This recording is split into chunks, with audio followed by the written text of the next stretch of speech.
It's the end for Ukraine in Velyka Novosilka, as Russia collapsed their defenses. It's day 1062 of Russia's operation in Ukraine. Let's dive deeper. Starting from Velyka Novosilka. Russian forces since the last couple of days have launched a big push on the city, which has resulted in big changes of the front lines.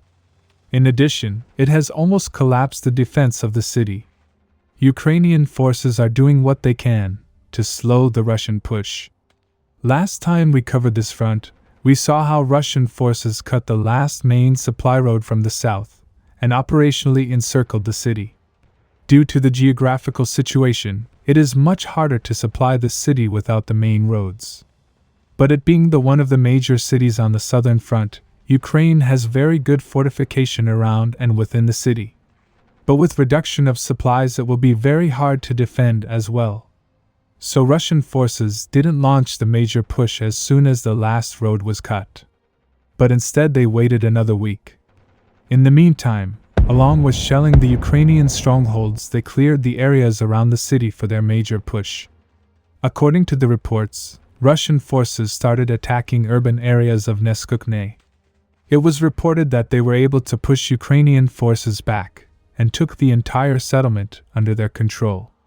Visual proof of the capture was shared 48 hours later, with Russian forces spotted raising their flag. In addition, they were also able to take this open field under their control. And now the time was right. Russian armed forces launched a big push from two major directions and started advancing from south and north. And the initial success came from the northern flank.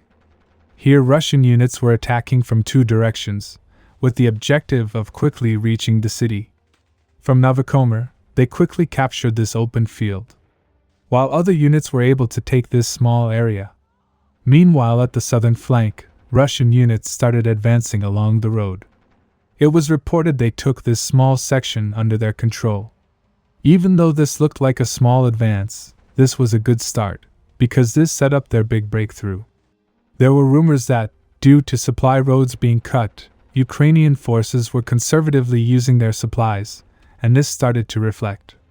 Because as Russian launched a big attack from the south from several sections, it was confirmed they were able to push Ukrainian forces back and took this huge area under their control.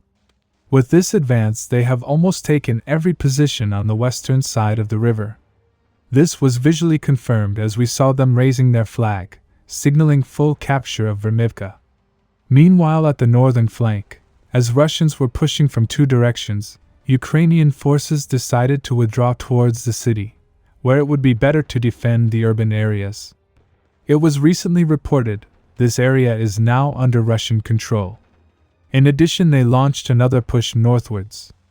This was directed towards the Ukrainian positions from where they were assisting their unit within the city. At the moment, they have taken this area under their control. Furthermore, at the southern flank, due to the capture of Avdiivka, Ukrainian position in these open fields has been compromised, which has resulted in Ukraine withdrawing towards the city.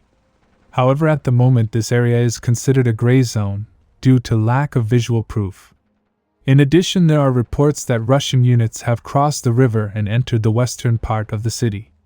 But it is yet to be confirmed. As you can see, Russians are not rushing the assault and systematically collapsing the defenses. Some people say this is the end, as there are rumors of Ukrainians somehow withdrawing from the city. Subscribe for more frontline updates.